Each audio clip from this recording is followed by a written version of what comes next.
फक्त 2 रुपयात बोरचं पाणी वाढवा. एका गरीब शेतकऱ्याने शोधला असा अनोखा उपाय की ज्यामुळे कोरड्या पडलेल्या बोरचं पाणी वाढेल. एका गरीब शेतकरी त्याचा शोध आणि पार्श्वभूमी ऐकल्यावर तुमच्या अंगावर काटा उभा राहील. एक शेतकरी ज्यांचं नाव विठ्ठलराव, 10 एकर शेती, पण नेहमी पाणी कमी पडायचं. पावसाळा संपला की हिवाळ्यातच बोरला पाणी कमी व्हायचं. 4-5 वेळा बोर मारून पाहिले, पण प्रत्येक वेळा बोर कोरडा जायचा. कर्जाचा डोंगर वाढत होता. घरात लग्नाळू मुलगी होती, डोक्यावर बँकेचं कर्ज होतं. पोटच्या पोरासारखी जपलेली 10 एकर बाग डोळ्यासमोर वाळून चालली होती, ती फक्त पाण्याअभावी. पण विठ्ठलरावांनी नशिबावर विसंबून राहता असा एक जुगाड शोधला, ज्याने त्यांच्या तर बोरचं पाणी वाढलंच, पण संपूर्ण महाराष्ट्राला त्यांनी ही अनोखी उपाय सांगितला आहे. लोक त्यांना वेडा म्हणायचे. घरच्यांनी साथ सोडली होती, पण या माणसाने जमिनीच्या पोटातून पाणी खेचून आणलंच. मग काय होता हा जुगार की ज्याने बंद पडलेल्या बोरमधूनही पाणी येऊ लागलं? विठ्ठलरावांनी नेमकं 2 रुपयात असा काय जुगार केला की संपूर्ण महाराष्ट्र हादरला जेव्हा कोरडा पडलेला बोर अगदी भरभर पाण्याने वाहू लागला? काय आहे त्यांचं गुपित जे तुमचंही नशीब बदलू शकतं? चला जाणून घेऊया विठ्ठलरावांच्या जुगाडाचा संपूर्ण सविस्तर रिपोर्ट. विठ्ठलराव म्हणजे आपल्यासारखाच कष्टाळू माणूस. सोन्यासारखी जमीन, पण नशिबात फक्त कोरडे बोर. गावात चर्चा व्हायची, विठ्ठलच्या नशिबात पाणीच नाही. पहिला बोर घेतला, फेल गेला. दुसरा घेतला, त्यापेक्षा जबर फेल गेला. तिसरा घेतला, 500 फुटावर 2 बोटं पाणी लागलं, पण 2 महिन्यातच त्यानं दम सोडला. हिवाळाच होता. बोर फक्त 10 मिनिटे चालायचा. 10 मिनिटे चालल्यानंतर तो फक्त हवाच मारायचा. विठ्ठलरावांची अवस्था अशी झाली होती की रात्री झोपेतही त्यांना बोरच्या मशीनचा आवाज ऐकू यायचा. शेतात उभी राहिलं की जमिनीच्या भेगा त्यांना विचारत होत्या, मालक आमची तहान कधी भागणार? परिस्थिती अत्यंत बिकट झाली होती. 4 वर्षापूर्वी शेतीसाठी त्यांनी 2 बोर घेतले होते. बोर त्यांनी अगदी पावसाळ्यात संपल्यानंतरच घेतले होते. प्रचंड पाणी लागलं. संपूर्ण गावात पेढे वाटले होते. विठ्ठलराव प्रचंड खुश झाले होते. त्यावेळेस त्यांचं पाणी टिकलं. हिवाळाभर पाणी राहिलं. उन्हाळ्यामध्ये थोडंसं बोरला पाणी कमी झालं, पण त्यानंतर पुढचं वर्ष जेव्हा लागलं, म्हणजे 2025 मध्ये अगदी हिवाळ्यामध्येच त्यांचं पाणी गायब झालं होतं. आता त्यांना काय करावं सुचत नव्हतं. 2025 कसं बसं गेलं, कारण की पावसाळा जोमदार झाला, पण लगेचच हिवाळ्यामध्ये पुन्हा एकदा पाणी कमी झालं होतं. दरवर्षीची त्यांची अवस्था आता त्यांच्या पत्नीला पाहू वाटत नव्हती. गावातले लोक त्यांची चेष्टा करत असायची. रात्रभर त्यांना झोप लागत नसायची. शेतीमध्ये वेगवेगळे पिकं त्यांनी लावले होते, पण एक दिवस वैतागून ते रात्रीच उठले. रात्री 2 वाजता शेतात गेले. ते शेतात गेल्यानंतर त्यांनी बोर चालू केला, पण पाहिलं तर काय, पाणीच नाही.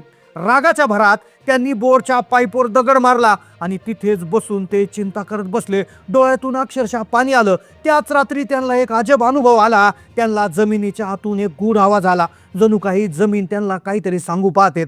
म्हणतात ना, बरेचसे शोध जे आहे ते रात्रीच लागत असतात. आणि मध्यरात्री विठ्ठलराव 2 वाजता त्यांच्या शेतात गेले होते. ना त्यांना बिबट्याची भीती होती, ना चोरांची भीती होती. ते तिथेच बसून राहिले. तेव्हा रात्री त्यांना त्यांच्या जमिनीतून एक गूढ आवाज आला.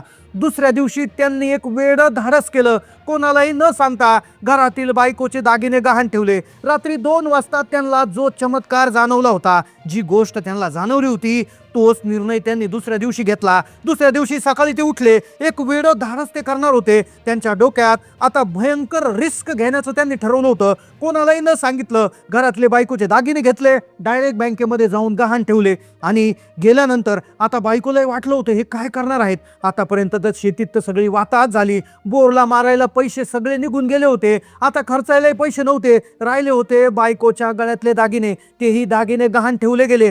दागिने गहाण ठेवले. बायकोला म्हणाले, तू शांत बस, आता मी जे करणार आहे ते सगळं गाव पाहत राहील, संपूर्ण देशात माझं नाव होईल. ते सकाळी गेले, दागिने बँकेत ठेवले, सामान विकत आणलं. त्यांनी इंटरनेटवर हायड्रो पॉवर बद्दल वाचलं होतं. ते रात्रभर झोपले नव्हते. आदल्या रात्री त्यांनी इंटरनेटवर बऱ्याच गोष्टी सर्च केल्या होत्या, पण त्यांना काहीतरी वेगळं सुचलं होतं. त्यांनी आपल्या बोरमध्ये कॅमेरा सोडण्याचा प्रयत्न केला. त्यांनी एक छोटासा कॅमेरा आणला जो वॉटरप्रूफ होता.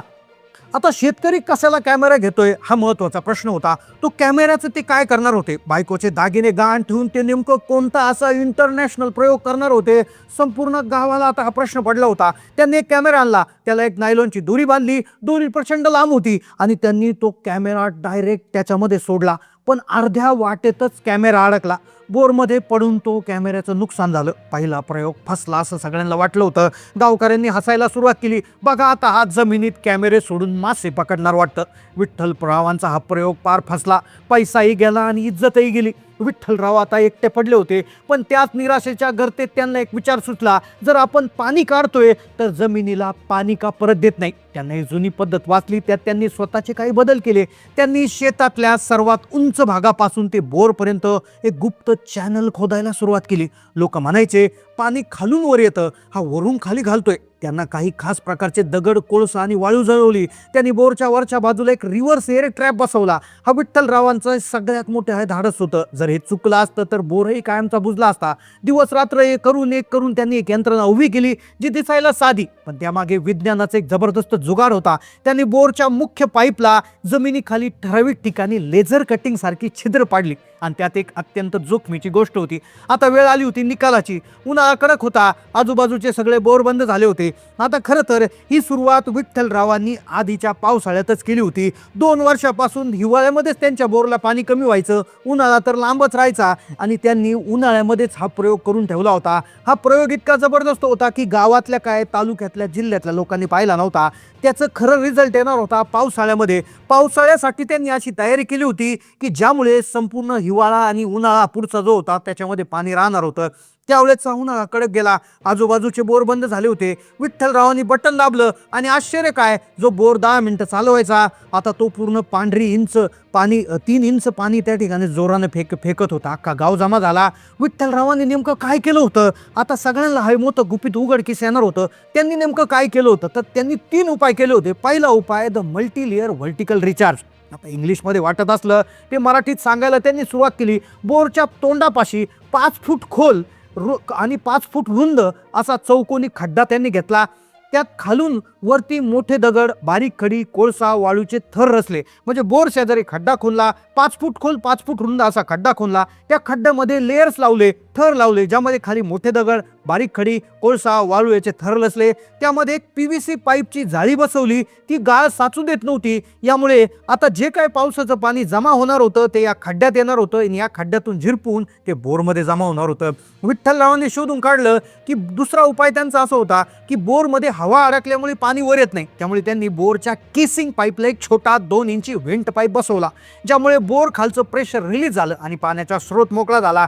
बऱ्याच वेळा बोरमध्ये हवा जमा होते, त्यामुळे पाणी वर येत नाही. त्यामुळे त्यांनी व्हेंट पाईप बसवला, ज्याच्यातून हवा बाहेर यायची. तिसरी गोष्ट, कॅल्शियम ट्रीटमेंट केली होती. त्यांनी जमिनीच्या थरांमध्ये नैसर्गिकरित्या उपलब्ध असणाऱ्या कॅल्शियमच्या खडकांना मोकळं करण्यासाठी एक साधं द्रावण सोडलं, ज्यामुळे बोरच्या शिरा ज्या मातीत बुजलेल्या होत्या त्या कायमच्या मोकळ्या झाल्या. तर विठ्ठलरावांनी सिद्ध केलं, शेतकरी हा जगाचा पोशिंदा आहे आणि तोच सगळ्यात मोठा शास्त्रज्ञ देखील आहे. विठ्ठलरावांचा जुगाड आज हजारो शेतकऱ्यांच्या शेतात पाणी खेळवतोय. तुम्हाला या तंत्राबद्दल काय वाटतं नक्की कमेंटमध्ये कळवा. चॅनलला नवीन असाल तर सबस्क्राईब करा. धन्यवाद.